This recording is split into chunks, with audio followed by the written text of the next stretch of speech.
Hello friends, എല്ലാവർക്കും മറ്റൊരു പുതിയ വീഡിയോയിലേക്ക് സ്വാഗതം. എന്തായാലും ഇന്ന് നമ്മൾ നോക്കാൻ പോകുന്നത് നിങ്ങളുടെ വളരെ പ്രധാനപ്പെട്ട സബ്ജക്റ്റാണ് ഗ്രാഫിക്സ്. അതിൻ്റെ ഇമ്പോർട്ടൻറ്റ് ടോപ്പിക്സ്, ഏതൊക്കെ ടോപ്പിക്സ് പഠിക്കണമെന്നും അതിലെ ഫസ്റ്റ് മൊഡ്യൂൾ മാത്രമാണ് നമ്മൾ ഇന്ന് ഫോക്കസ് ചെയ്യുന്നത്. ഇതുപോലെ നിങ്ങളുടെ important questions, prediction series, notes, ഇനി അങ്ങോട്ട് എക്സാം ടിപ്സ് എല്ലാം ഞങ്ങൾ വീഡിയോകളായിട്ടും ലൈവുകളായിട്ടും ചെയ്യുന്നതായിരിക്കും. സോ ഇത് നമ്മുടെ ഈ പ്രഡിക്ഷൻ സീരീസിലെ അടുത്ത ഒരു വീഡിയോ ആണ്. ഗ്രാഫിക്സിന്റെ ഇമ്പോർട്ടൻറ്റ് ടോപ്പിക്സ് മൊഡ്യൂൾ 1 നോക്കാം. ഇതിന്റെ ഏറ്റവും അവസാനം ഇതിൽ നിന്ന് എക്സ്പെക്ട് ചെയ്യുന്ന, അതായത് ഗ്രാഫിക്സിനെ സംബന്ധിച്ച് ആകെ 4 ചോദ്യങ്ങൾ മാത്രമേ ഉള്ളൂ. ഓരോ മൊഡ്യൂളിൽ നിന്നും 2 ചോദ്യങ്ങൾ വെച്ചുണ്ടാകും. നിങ്ങൾക്ക് ഏതെങ്കിലും ഒന്ന് ആൻസർ ചെയ്യാം. ഒന്നിന് 15 മാർക്കാണ് മക്കളെ. 15 മാർക്കാണ് നിങ്ങൾക്ക് കിട്ടാൻ പോകുന്നത്. അപ്പോൾ ഈ മൊഡ്യൂൾ 1 നിങ്ങൾ ഈ ഒരു വീഡിയോ കണ്ടു കഴിഞ്ഞാൽ ഈ 15 മാർക്കിനുള്ള ക്വസ്റ്റ്യൻ ഇതിൽ നിന്ന് എങ്ങനെയാണ് വരുന്നത് എന്ന് മനസ്സിലാകും. അപ്പോൾ നേരെ നമുക്ക് നോക്കാം. മൊഡ്യൂൾ 1 ഏറ്റവും ഇമ്പോർട്ടൻ്റ് ആയിട്ടുള്ള ഒരു പോയിന്റ് ആണ് projection of point in different quadrants. അപ്പോൾ നമ്മുടെ കയ്യിൽ നിന്ന് ഓൾറെഡി നോട്ട്സ് മേടിച്ചവർക്കറിയാം എങ്ങനെയാണ് ഇത് ചെയ്യേണ്ടത് എന്നറിയാം. ഓരോ പോയിന്റ്, അതായത് എത്ര ക്വാഡ്രന്റ് ഉണ്ട് എന്ന് ആദ്യം മനസ്സിലാക്കണം. ഓരോ ക്വാഡ്രന്റിലും എങ്ങനെയാണ് ആ ഒരു പോയിന്റ് പ്രൊജക്ട് ചെയ്യുന്നത് നിങ്ങൾ ഓൾറെഡി പഠിച്ചിട്ടുണ്ടാകും. ഇല്ലെങ്കിൽ തീർച്ചയായിട്ടും നോക്കിയിട്ട് പോവേണ്ട പോർഷനാണിത്. അങ്ങനെയാണ് എങ്കിൽ അടുത്തത് പ്രൊജക്ഷൻ ഓഫ് സ്ട്രെയിറ്റ് ലൈൻ ആണ്. ഒരു പോയിന്റിൽ നിന്ന് മാറി നമ്മൾ എന്തിലേക്ക് വരുന്നു? Straight line. സ്ട്രെയിറ്റ് ലൈൻ എന്ന് പറയുന്നത് നോ ഇൻക്ലിനേഷൻ ആണ്. അത് എങ്ങനെ ഓരോ ക്വാഡ്രന്റിലും വരയ്ക്കുമെന്ന് പഠിക്കണം. അതോടൊപ്പം തന്നെ ഇൻക്ലൈൻ ടു ബോത്ത് പ്ലെയിൻസ്. നമുക്കറിയാം HP ഉണ്ട്, VP ഉണ്ട്. ഇപ്പോൾ 2 പ്ലെയിനിനും ഇൻക്ലൈൻഡ് ആയിട്ടുള്ള ഒരു ലൈൻ തന്നു കഴിഞ്ഞാൽ അത് എങ്ങനെ അടയാളപ്പെടുത്തും എന്നുകൂടി നിങ്ങൾ തീർച്ചയായിട്ടും പഠിച്ചിരിക്കണം. പിന്നെ വരുന്നത് ട്രേസ് ഓഫ് ലൈൻ. വളരെ വലിയൊരു പോയിന്റ് ആണ്, അതായത് വളരെ ഇമ്പോർട്ടൻ്റ് ആയിട്ടുള്ള ഒരു പോർഷൻ കൂടിയാണ് ഇത്. ഇതിൻ്റെയും നോട്ട്സും അതുപോലെ തന്നെ മോഡൽ ക്വസ്റ്റ്യൻസ് നമ്മൾ ഇനി അങ്ങോട്ട് ചെയ്യും. ജസ്റ്റ് നമ്മൾ ഇതിൻ്റെ ഇമ്പോർട്ടൻറ്റ് പോയിന്റ്സ് മാത്രം നോക്കുകയാണ്. നെക്സ്റ്റ് എന്താണ്? Inclination of line with reference plain ആണ്. ഇത് വളരെ പ്രധാനപ്പെട്ട, അതായത് ഈ 2 പോർഷനിൽ നിന്നാണ് നിങ്ങൾക്ക് എന്തായാലും നിങ്ങളുടെ ക്വസ്റ്റ്യൻസ് വരാൻ പോകുന്നത്.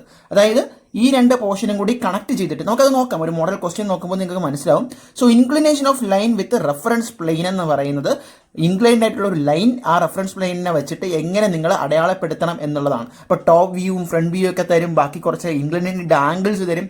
അപ്പോൾ ഏറ്റവും വളരെ ഇമ്പോർട്ടൻ്റ് ആയിട്ടുള്ള പോയിന്റ്. എന്നിട്ട് ട്രൂ ലെങ്ത്തും ട്രൂ ഇൻക്ലിനേഷനും നിങ്ങൾ കണ്ടുപിടിക്കണം. അതോടൊപ്പം തന്നെ എന്താണ്, ആ ഒരു പ്ലെയിനിൻ്റെ 2 റെഫറൻസ് പ്ലെയിനും ഇൻക്ലൈൻഡ് ആയിട്ടുള്ള ലൈനും കൂടെ ആയിരിക്കും. അപ്പോൾ ഇത്രയും 5 പ്രധാനപ്പെട്ട പോയിന്റ്സിനെ നിങ്ങൾക്ക് ഓരോ ക്വസ്റ്റ്യൻ വെച്ച് ചെയ്ത് ഒരു ധാരണയുണ്ട് എങ്കിൽ മൊഡ്യൂൾ 1 നിന്ന് നിങ്ങൾക്ക് 15 മാർക്ക് ഉറപ്പിക്കാൻ മക്കളെ. ഇനി നമുക്കൊരു മോഡൽ ക്വസ്റ്റ്യനിലോട്ട് പോയാലോ? അപ്പോൾ നിങ്ങൾക്ക് കുറച്ചുകൂടി ഒരു ക്ലാരിഫിക്കേഷൻ കിട്ടും. ഓക്കെ, മൊഡ്യൂൾ 1 നിന്ന് വരാൻ ചാൻസ് ഉള്ള മാക്സിമം ഒരു ലെവൽ ഓഫ് മോഡൽ ക്വസ്റ്റ്യൻ ആണ് ഇതല്ലെങ്കിൽ മറ്റൊരു രീതി. ഇതാണ് നമ്മൾ സാധാരണ പ്രതീക്ഷിക്കുന്നത്. കാരണം നിങ്ങൾക്ക് ഓവർ ക്വസ്റ്റ്യൻ ഉള്ളത് കൊണ്ട് ഈ ഒരു ടൈപ്പ് ക്വസ്റ്റ്യൻ 100% ഉറപ്പാണ്. ഇവിടെ നോക്കിയേ, ടോപ്പ് വ്യൂവും ഫ്രണ്ട് വ്യൂവും തന്നിട്ടുണ്ട്. ആ ലൈൻ എന്ന് പറയുന്ന AB ആണ്. എന്നിട്ട് ഇൻക്ലിനേഷൻ തന്നിട്ടുണ്ട് 35, 60 XY പ്ലെയിനിൽ. സോ നമ്മൾ പറഞ്ഞ ഓരോരോ കാര്യങ്ങളായിട്ട് വരികയാണ്. ഇൻക്ലിനേഷൻ ഫോർ ബോത്ത് പ്ലെയിൻസ് വരികയാണ്. എന്നിട്ട് എന്താ തന്നിട്ടുള്ളത്? HP-യുടെയും VP-യുടെയും ഇതിലാണ് ഒരു പോയിന്റ് എന്ന് ഓൾറെഡി അവർ തന്നിട്ടുണ്ട്. 1 end is at HP and VP.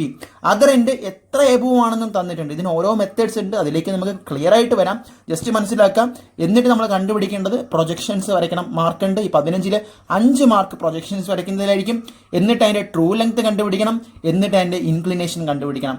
ഇതിന് ഒരു എത്ര മാർക്ക് കിട്ടും? 3. ഇതിനൊരു 3. അങ്ങനെയാണ് 11 മാർക്ക്. ബാക്കി ടോട്ടൽ കൺസിഡർ ചെയ്ത് നിങ്ങൾക്ക് എത്ര കിട്ടും? അതിൻ്റെ രീതിയും വരയ്ക്കുന്നതിൻ്റെ വൃത്തിയും എല്ലാം കൂടെ ചേർത്ത് 15 മാർക്ക് നിങ്ങൾക്ക് ഉറപ്പിക്കാൻ പറ്റുന്ന ഒരിതാണ്. അവസാനം നോക്കിയാൽ the line is in quadrant. നമ്മൾ ആദ്യം പറഞ്ഞൊരു പോയിന്റ് ഉണ്ട്. ഓരോ ക്വാഡ്രന്റിലെയും ലൈനും പഠിക്കണം, പോയിന്റും പഠിക്കണം. അതുകൊണ്ടാണ് ഈ ക്വസ്റ്റ്യനിൽ അവസാനം എന്ത് പറഞ്ഞത്? ഫസ്റ്റ് ക്വാഡ്രന്റിലെ മെത്തേഡാണ് നമ്മൾ യൂസ് ചെയ്യേണ്ടത്. ട്രൂ ലെങ്ത് കണ്ടുപിടിക്കണം, ഇൻക്ലിനേഷൻ കണ്ടുപിടിക്കണം, ലൊക്കേറ്റഡ് ട്രേസസ്. ഞാൻ പറഞ്ഞു, ട്രേസ് ഓഫ് എ പോയിന്റ് എന്ന് പറയുന്നത്, ലൈൻ എന്ന് പറയുന്നത് വളരെ ഇമ്പോർട്ടൻ്റ് ആണ്. അപ്പോൾ ഈ 5 ടോപ്പിക്സ് നിങ്ങൾ കവർ ചെയ്തിട്ടുണ്ടോ, അതിൻ്റെ നോട്ട്സ് ഉണ്ടോ എന്ന് ഉറപ്പ് വരുത്തുക. നമ്മളിനി അങ്ങോട്ട് ക്വസ്റ്റ്യൻസ് പ്രൊഡിക്റ്റ് ചെയ്തുകൊണ്ടേയിരിക്കും. സോ നിങ്ങൾക്ക് യൂസ്ഫുൾ ആകും. തീർച്ചയായിട്ടും നമ്മുടെ കമ്മ്യൂണിറ്റിയിൽ ജോയിൻ ചെയ്യുക. ഈ ചാനലൊന്ന് സബ്സ്ക്രൈബ് ചെയ്യുക. KQ പരീക്ഷകൾ നമ്മൾ പൊളിച്ചെടുക്കും മക്കളെ. മറ്റൊരു വീഡിയോ ആയിട്ട് കാണാം.